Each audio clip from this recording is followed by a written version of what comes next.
It's James Miller here, and I'll be moderating this panel today. We're excited to have three distinguished guests talking about how to plan, execute, measure, and optimize successful YouTube video marketing campaigns. So our first presenter is Eric Olden, who's the founder and technical CEO of Brite Content. We have Tom Mansfield, who heads up social advertising and digital strategist at DWA, and Jason Williams, who's the co-founder and technical director at Dfuzr Industries. So as you guys have probably been on many webinars in the past, we are excited to hear your questions and get feedback and make this very interactive. So as we go through, I'll be collecting questions, and at the end, we'll be able to give you sort of direct feedback, whether on the webinar today or as a follow-up. And, without further ado, I'd love to hand over to Eric to get us started. Thanks, James. Welcome, everybody, and thanks for joining us today for the webcast. And today we're going to be getting into the nuts and bolts of how to succeed on YouTube with performance marketing. A little bit of background about myself. I've been in B2B marketing for more than 15 years, and I learned firsthand how hard it is to market in enterprise security as we try to find a very niche type of customer. And what we found that worked the best was content marketing, when we could get people to come and find us as to us trying to find them. So we built this company, Brite Content, as a way to help marketers use YouTube as a performance marketing channel. What I'm going to cover today is I'm going to share a 4-point strategy that has worked for us and our customers to really turn YouTube into a predictable demand gen platform for both awareness and acquisition. And we're going to wrap up with a customer case study at the end as well. Well, let's start with answering the question of why YouTube. Well, the simple reality is YouTube has two things that make it completely unique. The first is the size and the scale. It is incredibly huge and massive. The audience on YouTube is made up of more than 1.5 billion people, and there's more than 4 billion views of a video every single day. The second thing is that because YouTube is owned by Google, it is based entirely on search. So as an intent platform, YouTube combines the best of both search as well as video marketing. A lot of people think, well, sure, I like YouTube, I use it, and I watch cat videos, but I wonder if it's really valuable for B2B. And with cat videos, there's more than 2 million videos viewed almost 2.5 billion times in the last couple of years. But what about B2B markets? What about information security, enterprise technologies, and so forth? A lot of people are surprised to find out that every month there are millions and millions of views of branded B2B content. So for instance, in information security alone, just the branded companies are seeing more than 1.8 million views per month about their products and their branded content on YouTube. So how do we tap into this? The first step is to come up with a plan. And the plan that you see here is, you start with, where do we stand? How is the market today? And where is our relative share of voice? And once you know where you stand, how many people are watching your videos versus your competitors, then you look at who you're going to target and who do we try and reach with our marketing. It starts with personas, and then the keywords that those people will use to find it. And then we target the videos that those people are going to be watching. Once you have that in place, then you want to think about what your offer is going to be. Are you going to offer a download, a free trial, analyst report? And then once you have that, you want to think about what kind of video is best to convey that ad. And so you don't need a million videos. Just really think about choosing 1 to 3 videos and setting up the landing pages that you're going to present that offer. And then lastly, synchronize your YouTube plan with your search and your social teams, because they're going to really need to be coordinated. And a lot of this content, like keywords, are shared across the different groups and different teams. So step 2, or I'm sorry, to continue with the keywords, I want to think about how 3 key things to think about. The first is how to target your audience using the keywords that they're going to be searching for to answer the problems or questions that they have. Secondly, think about conquesting. What is your competition? What's working for them? And how can you find your audience and learn to take your competitor's audience and certainly be present when your competitive content is being viewed. That's a great place to insert and target your content. And there's a great keyword planning tool from Google, the same one that works well for your web search, also works well for your video planning as well.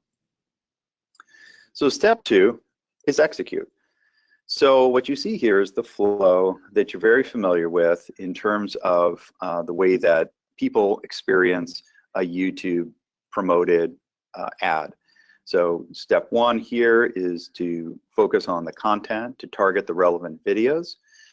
And that means that when someone watches a video, the ad that you're promoting is going to be shown before that, either in stream or via search results. And once the person is watching the ad video, you can layer in a call to action on that ad. And it looks like that overlay, almost a postage stamp, or you can use the card technology, which will slide in as you see here on the screen. And what these call to actions lead to are conversion actions. So these are on landing pages, these are your offers, whether it's watching a private video, subscribing, downloading, and ultimately as you go into the landing pages, you want to be able to split test to figure out which of your landing pages are working optimized best, ultimately filling into your marketing automation, whether that's Marketo, HubSpot, Eloqua, or Salesforce. Step 3, we want to measure and see how this is going. And there's a number of KPIs that matter. The ones that you need to be familiar with is your click-through rate, and that is how many people click on your ad to get to an offer. Your cost per view, which is similar to your bid price for search, but you're bidding on a view per video, view through rate, and fill rate. I want to mention a brief analysis of how to think about view through rates on YouTube. The TrueView product is really very powerful because it's skippable. For a long time, I was always struggling with, geez, you know, if I want people to skip, isn't the whole point of advertising to get them to watch it? But the truth is that you want the relevant people who are your potential customers to watch your video and give them an option to skip if it's not relevant and they're not interested. And the way that YouTube does this is to allow you 5 seconds of non-skippable time to present your message and your brand. And then after up until 30 seconds, the user can skip.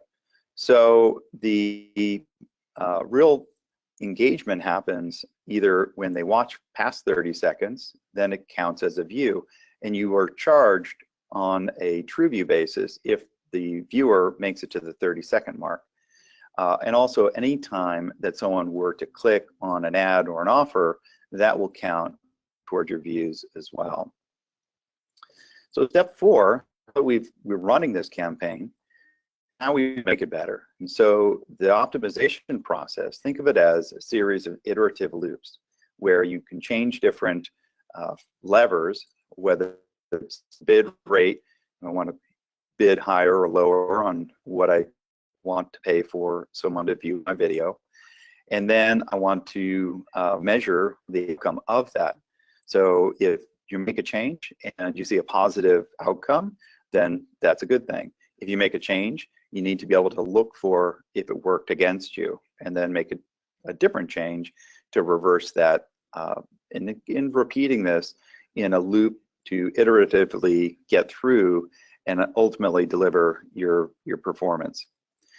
So I'm going to share briefly a case study of work we did with an enterprise security company. And their challenge was that they wanted to be on YouTube, and they had used it in the past, but had not had great results because they were having just a fairly generic approach. They weren't very targeted. They knew that their competition was winning, because when we did the analysis of their brand to their competition, what we saw was that the competition has been outspending them for a while, and that it was working for them. So what our goals with this customer were to really change that around and make it successful around 3 metrics: awareness, they want more people to see the brand; secondly, acquisition, they want to turn the audience into customers; and lastly, to handle attribution for everything.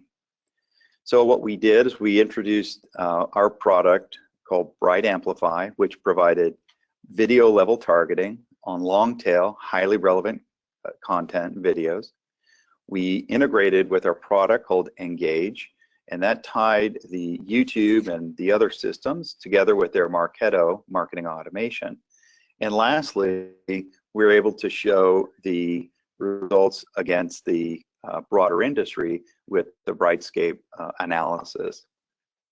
And the results were pretty compelling. We found that by using our technology, we were able to get 3 times the click-through rate and more than double the efficiency of their media spend. So they were very happy about that. And the results, the CFO very happy as well, because we more than doubled the return on their media spend.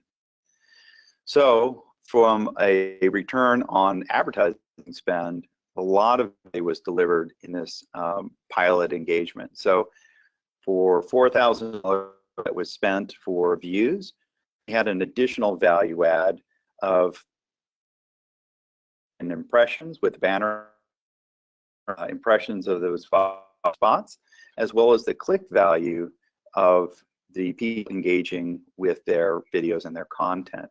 So the overall advertising spend was almost 500%. So to recap, when you think about YouTube, think about approaching it with a plan, execute, measurement, and optimization process. And know that the results are compelling. They can be very powerful for both awareness and acquisition. So if you'd like to see a demo firsthand of how it works and how we deliver results like that for you and your team, let us know. Shoot me an email.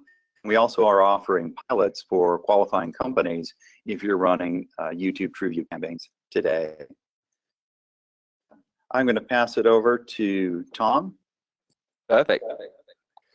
Tom Mansfield here. I'm with BWA Media. We're a media and marketing agency that specializes in the technology sector. We have a variety of different services and channels that we specialize in. One being intent-driven media, so biddable media that spans across programmatic, search, and social. And the kind of big advantage of what we've seen, the work we've done with our clients has been is the integration between the three, and how we can use the intent data that is available now to leverage our marketing plans better and adhere to our clients' objectives. So without further ado, just to give a bit of context around what I'll be talking about, intent data is any data point that we can find through different marketing activities or different consumer activities across the internet that indicates to us whether a business buyer or a consumer buyer is at a specific stage in the sales cycle. So we want to make sure that we can leverage different signals that we're getting in, through it be our customer data, through it be our search data, our social data, to be able to better inform how we spend our marketing dollars.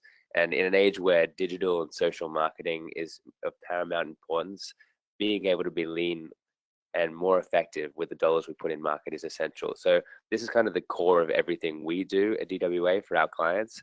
And I'm going to go into a little bit more about what I do and what the social side can actually leverage to drive specific KPIs. So my background is in social marketing. So I run a trading desk here at DWA where we, manage spend going through Facebook, Twitter, LinkedIn, and we integrate the data between our social campaigns with our search practice and our programmatic practice to achieve the results that our clients want, be they on an awareness level or on a more direct response level.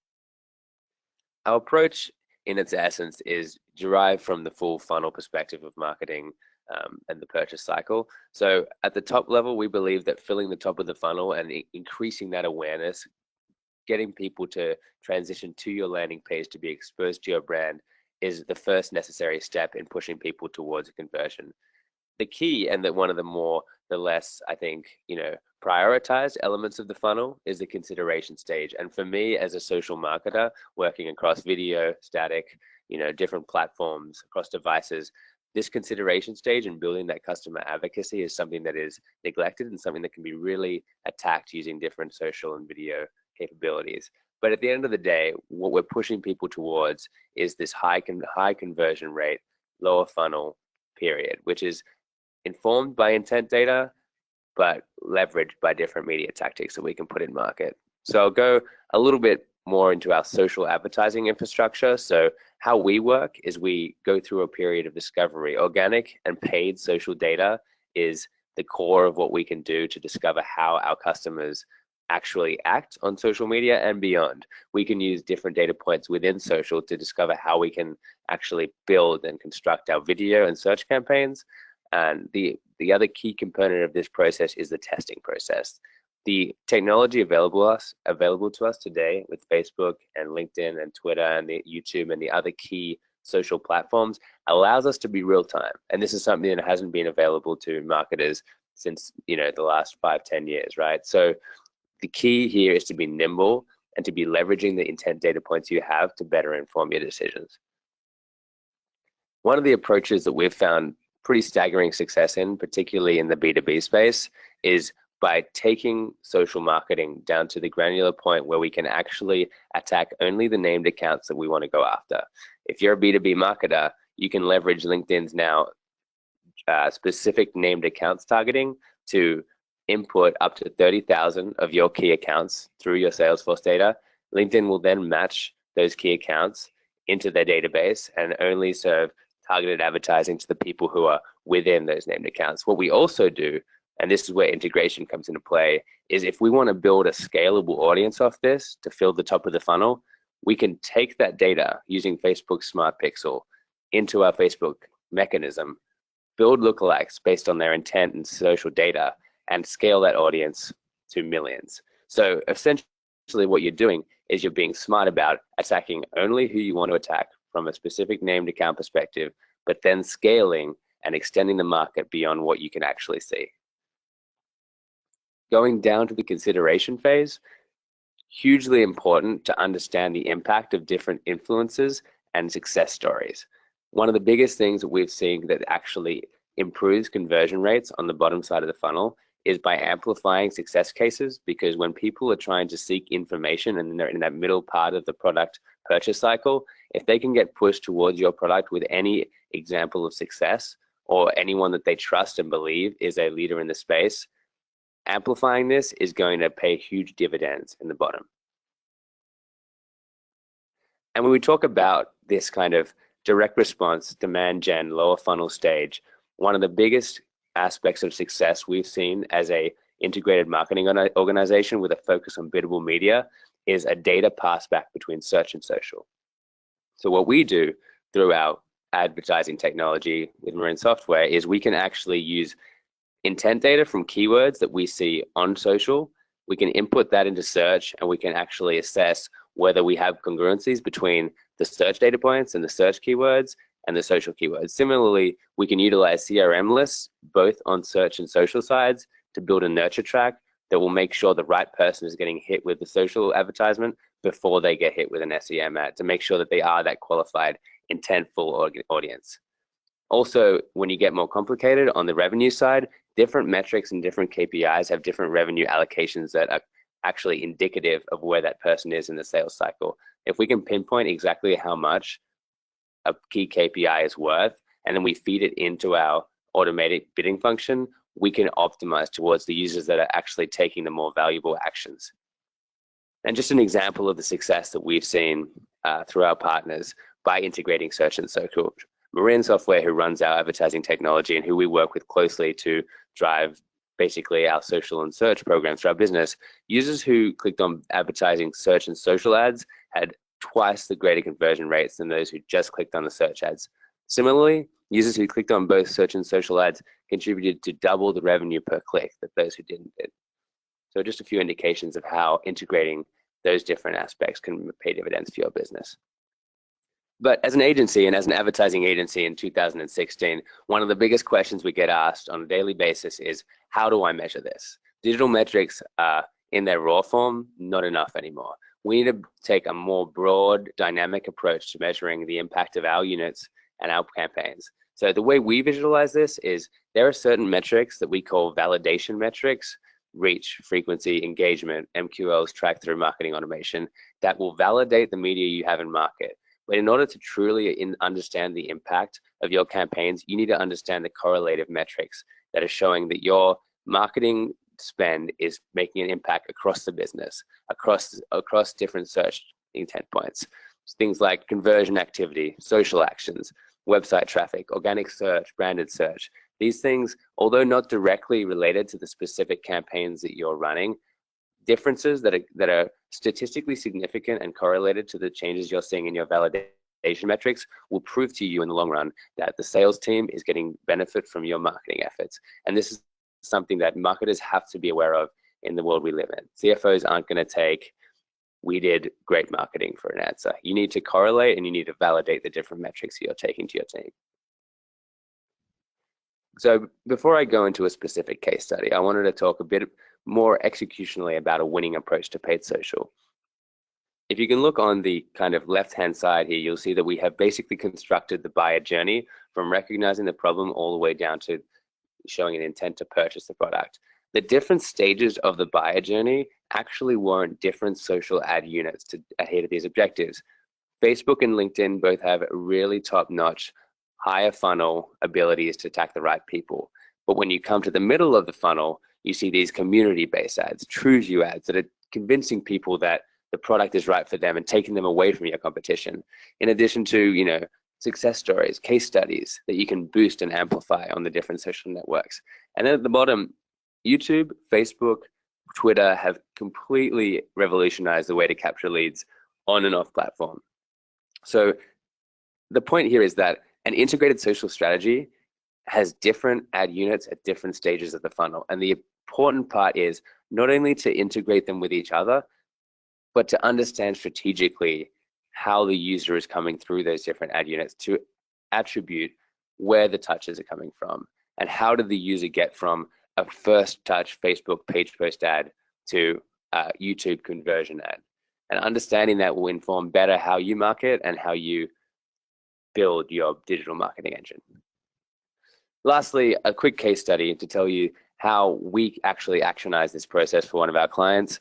A leader in cybersecurity tasked us with launching a completely new rebrand. They've been an established player for many years, but they wanted to A, show their new name to their existing customers, educate new customers who they are and what they do, but also drive viable demand for their campaign. So we took this full funnel approach. We integrated social and programmatic at the top of the funnel, drove increasingly validated, efficient numbers of traffic to their landing page, then built an integrated nurture and retargeting program through search while passing data from social to make sure that we were maximizing our conversion value. The outcome was that we reached more than 12 million individuals and increased traffic to the new site by 25x. We lowered the CPA on search by 50% and saw a 5x oversubscription to their meetings at RSA. At the end of the day, we're defined by our success, and this was an indicator that we were doing the right thing and serving our clients in a way that was generating tangible value. And on that note, I'm going to hand it over to my friends at Dfuzr. Thanks, Tom. I'm Jason Williams from Dfuzr Industries. I'm going to talk about how we use data and user research to create engaging customer experience strategy and tactics, like landing pages, microsites, engagement platforms, etc.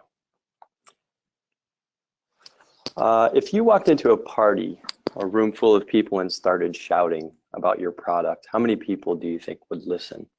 Probably not that many. You'd be more effective having conversations, walking around, starting conversations with the people you meet, understanding who they are and what their needs are. People are more in control of what information they receive and how they receive it than ever before. And people are accessing content on a multitude of devices, tablets, phones, desktops. And how do we create a message and engage people in conversation across these platforms and device types in an engaging way? How do you start a conversation and connect with customers on their terms? You need to understand who you're talking to. If I'm sitting in a room with you and you're giving me cues and feedback that show, interest or change of topic, I'm going to adjust my conversation and message to you. And how do we do this in marketing? We do it through the Dfuzr conversational context model. We look at research, Google Analytics, surveys, stakeholder interviews, and we develop personas, and those personas we use to define the people we're talking to, and then we develop conversation, all content around that, and that is put together through information architecture, customer journeys, and content development. And then we listen. And we listen through developing KPIs, important metrics that we track, and then we adjust our message as we go. Case study. For first data, we leverage 40 years of the brand's trust and credibility to drive new engagement in a market saturated with modern solutions. Through our process and analysis, we found that content was inconsistent and written like a textbook. Look and feel was tired and disjointed. Site abandonment rates were high, but no one knew why or even what they meant.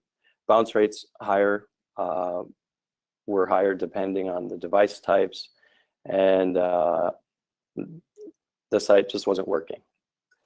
And so let's go, our approach was to design and build a modern engagement platform based on clearly defined personas and user journeys. And what we did was analyze customer data and competitive research to create and optimize a goal-directed content strategy and UI design that entices more conversations. So I'll show you the before and the after. What we did on the left is the before, on the right is the after. The left was inconsistent, as I said, with content. The look and feel was a little clunky and chunky. And in early user testing, this platform has not been put out, published yet. But in early research, pre-launch, we observed in early user testing that users could get to content and calls to action in 2 or fewer clicks. And goal-directed navigation and taxonomy led to fewer bounce rates. Responsive design techniques and modern aesthetics yielded more engagement. And this site is scheduled to launch very soon. Early on in the first, the before and the after, the first version of the site didn't even show on mobile devices. And we applied our research and tactics to create an experience that is engaging and gets users to what they need faster, thereby filling First Data's funnel.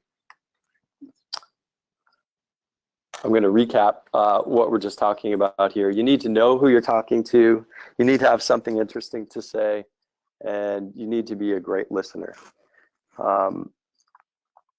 If you would like to talk with Dfuzr about how you can create engaging customer experiences, we would love to chat with you. And with that, I'm going to turn it over to the Q&A. Jason, thank you so much for that. That was really, really helpful. I guess I'll ask the first question to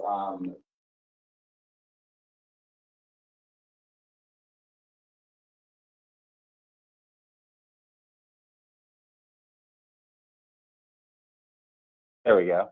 Can you guys hear me okay? Great. So thanks a lot, Jason. Really appreciate that. So I want to ask the first question to Tom, and it's really around how brands sort of make that transition from, as Jason was talking about, that outbound one-way conversation to more an inbound, with moving from physical events and shouting to people with email to actually having that two-way conversation and using digital and intent media, whether it's social and search, to really drive the performance. Good question. I think the social space presents an opportunity for pure conversation, and you have paid and organic social, and although intricately related, they are both different mechanisms of having a conversation with your customers. So, for example, if you want your customers to participate in a conversation that you're having, you can gear your campaigns, be they a video campaign with an engagement portion to it, or with a call to action on it, or even a forum-based video campaign on one of the big social platforms. Through paid, you can instigate conversations, and the difference between social community management and paid social activation is scale. So it's all well and good to say I can instigate a conversation with my stakeholders and my customers by reaching out on my social network organically and instigating an issue or a topic. But what we're interested in is mass kind of scale of those conversations. So construct your ads, be they video ads, be they static ads, or even if you want to get more complex, into kind of the live stream video, virtual reality world, construct your ads as if you want the consumer to respond, and don't just scream one unique selling proposition to them, because that's not how the millennial, that's not how the informed native digital human is actually interacting with brands. So long story short, I think you need to make sure that the paid media you put into market, particularly on high value social networks, is a forum for conversation, not a screaming match.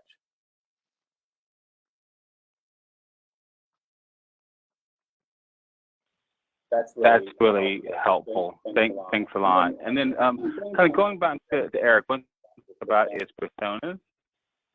So can you talk about how important personas are with YouTube marketing? Yes, absolutely. Personas are really the key to personalizing relevant information, and to engage with an audience, you really need to understand how to tailor and personalize your message to something that is interesting to your audience. So the way that we break that down is twofold. The first is using keywords that are going to capture the audience's interests and intent. And then the second one is to use that data to then target very specific personalized content to that person. So you're able to reach the audience with the right message at the right time. And really, to do that, you have to be very focused and precise on the personalization as represented in the personas. That's worked for us and our customers. Hey, Eric, that's really, really helpful. And I guess go back to Jason, because where we ended was really around the persona building that you guys are doing. And so as we talk about moving from this shouting at people with outbound, moving to a more inbound conversational with the media that Tom addressed. We talk about the persona development that Eric uses in YouTube. How do you get clients activated? I think we talk about personas a lot. They're always top of people's minds, but how do they do it in a systematic way that helps them sort of get it quickly into marketplace and make it relevant and stay fresh? Yeah.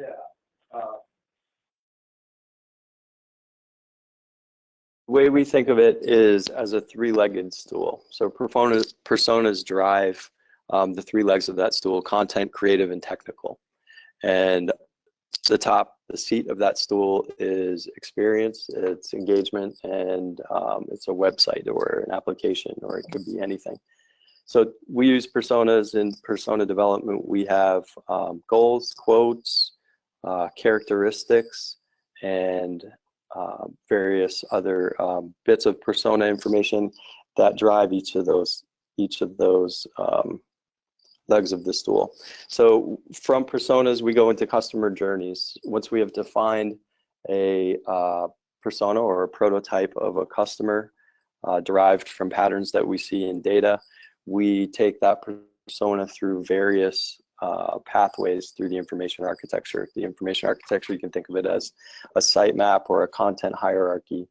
And those user journeys are based on the goals that we've defined in the personas. Those goals in the personas not only work through the technical leg of the stool, but also through the content, right? So now that we know who we're talking to, we can adjust the messaging that we bring to them. And the third leg of the stool is the design. Once we know who we're talking to and we have a picture and understand, you know, who might be coming to our sites, landing pages, videos, we can design, you know, graphically in a way that is engaging to them. So look and feel is very important as well. So personas essentially drive the development of all tactics, including, you know, video, landing pages, microsites, and engagement platforms. We use them throughout everything we do. Yeah, I think that's super helpful. I mean, I've always seen personas as the foundation for, you know, smarter marketing campaigns. We got a great question here from the audience. It's around money. So what's the minimum size program a company can execute to have measurable results? So if I start with you, Tom, if you talk about the kind of broader kind of full funnel approach, what on a monthly or quarterly basis should clients allocate to have the minimum impact? I mean, every business is different. What would you suggest?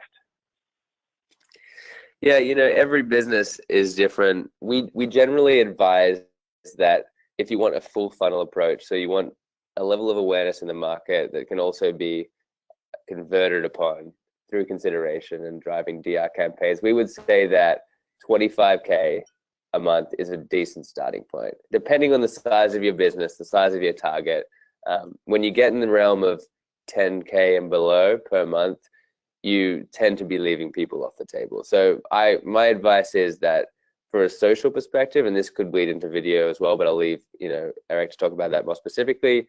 What we've seen is generally a 25K per month budget is something that can make an impact both at an awareness level and to drive leads, or whatever your outcome is. And Eric, what would you add to that from a YouTube advertising perspective? We're a big fan of crawl, walk, and run. So to do a pilot to figure out, will this work for you? How does it work within your organization in your strategy? Is to start with a modest budget. And a modest budget, most of the customers that we see starting, will put a few $1,000s in a pilot. They might do $5,000 to $10,000 and use that to ascertain how this channel is going to work. Once it's proven, once you know you're getting the ROI, then you can scale it as high as and far as you want. And that's the beauty of programmatic and digital, especially with YouTube, is that when you get to a point where you know what your ROI is, then it's simply a question of how do we scale that? And that then could lead to much more sizable budgets. And I think Tom brings up a great point, which is you want to invest up into the point that it's providing the great return for you. And you can absolutely under invest if and the consequence of that is that you don't have as many of the leads and as many of the customers converted that are potentially out there. So if you're not able to engage and convert them, then they're going to be engaged and converted somewhere else. That's helpful. And I'll stick with you for a second, Eric, also. It's a question from the audience. What are best practices for driving acquisitions for YouTube, or they call it true view campaigns, and how that different from awareness campaigns in general? Yeah, absolutely. Question we hear all the time. Most people, when they think of digital marketing and digital video, they're used to the historical approach of television, where it was a broadcast one-way medium. But what's great about digital and YouTube in particular is that you can turn it into a two-way engagement strategy. And what this means is that not only can you drive awareness, which is at the top of the funnel, but you can also engage and convert those viewers, those audiences into customers. The way that we see most people succeed with that is to do two things. The first is to really align their campaign to first start with the awareness, establish the reach and frequency by getting people to see a series of videos, and then as you've got that momentum, then layer in more of an acquisition technique on top of that. So this means that you'd be running call to actions and conversion and engagement tactics on top of your awareness advertising. Another key thing to consider is learning from direct response. So if you're trying to convert your audience on the first interaction that they've had, it becomes very important to make a very valuable offer to them so that they have a motivation and incentive to actually convert. So you can align your campaign around the direct response kind of model. I'll give you an example. If you're promoting as an offer an analyst report, like a free download of a Gartner report or something like that, then having an actual video that talks about the analyst report is going to have people who see that ad say, oh, that is what I'm interested in. I want to engage and take an action. I want to raise my hand and convert. So the key is not to have a bait and switch, not to have a ad that talks about one thing and an offer that talks about something that may be in opposition to that or unrelated to it. So you get the best results when you align your offer with your advertisement. And then the last thing is using different techniques that have worked really well previously outside of YouTube, namely retargeting. So you can do retargeting within YouTube very effectively. So in phase one, for instance, you may drive an awareness campaign, get people to see your brand, get exposed to your messaging, and then pixel them. And then in a subsequent campaign, you want to target those people who've already seen your brand and seen your message. Now you want to reach them with an offer to convert. So use the retargeting capabilities of YouTube to go back at them with a deeper funnel offer. So using a combination of awareness in the beginning, which leads to deeper engagement and subsequently conversion and acquisition. Eric, thank you. That's great. And we're coming up almost to the hour, but I want to ask one more question based on the audience that we have. We've got a lot of folks from high tech, new emerging companies to the well-established companies, as well as healthcare and wellness, which is quite interesting. And I guess the last question is to Tom. As brands are making a transition for what they were known for in the past, so older brands or new brands launching into the marketplace, or launching new products into the marketplace, how can digital accelerate their sort of path to revenue? Yeah, it's interesting.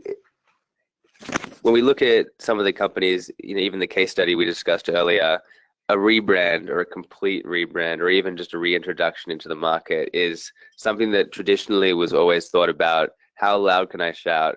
How broad can I be? As long as the consumers don't miss my message, we'll be okay. And I think in the world we live in today, that's just insufficient.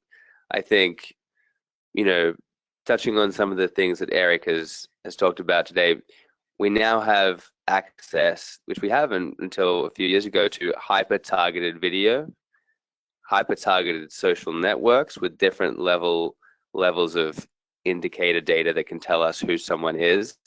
So a strategy when you're talking about reintroducing someone into the market, at the end of the day, what your goal is to educate someone who's qualified about what your new identity is, what your proposition is, and connect the two. So it's not as simple as saying, we are X and you should know about us. It's we are X, this is what we do, this is who we used to be, and we're making sure that this message is relevant to you. So in my experience from a social perspective, we've leveraged the ability for social networks to target it in a different way. So, we've identified, be it through lookalikes or through interest targeting or through, group lookalikes, any way we can that a social network will show us someone is interested in a certain industry or company, we can get super granular, but then scale with lookalike models. So we'll do that. We'll make sure the messaging is aligned to what we want to communicate with the audience. We'll make sure that the messaging, in a lot of circumstances, sometimes it gets a bit dry talking about a new identity, right? Introducing someone for the exact same unique selling proposition can be dry. So units like video that can be a little bit more engaging, that can be a little bit more creative, can really make an impact. So I think it comes down to two things. First thing is utilize the way we can target now. Utilize the technology behind these advertising platforms to better attack the audience that really cares about the fact that you are now a new brand. The second thing is content and engagement. Your content has to be interesting. Your content has to be remarkable so that it could be shared. But your content also has to be engaging. So I think that's what it comes down to. Tom, that's really, really helpful. And I think I'll end on a note. It really goes back to what Jason said about that foundational persona. So knowing your audience is really, really core. That'll let you, create experiences and content, whether it's mobile or on the web or face-to-face, that let you truly engage, to Tom's point, the right people. And what we've seen with Eric's platform, you can highly measure what they're doing, and you can with all the machine learning out there, you can make it smarter and smarter every day. And that's how we're seeing clients really win in the marketplace, is pulling these things all together. And I worked with marketers for 20 years. It's a tough road, but it's also really fun because there's so many exciting things coming out there. So I want to thank you guys so much for attending, whether live or on demand. We're all here to answer any questions. We'll send out notes to everybody how to get a hold of us. But again, I hope you have a great day and look forward to hearing from you guys soon. All the best.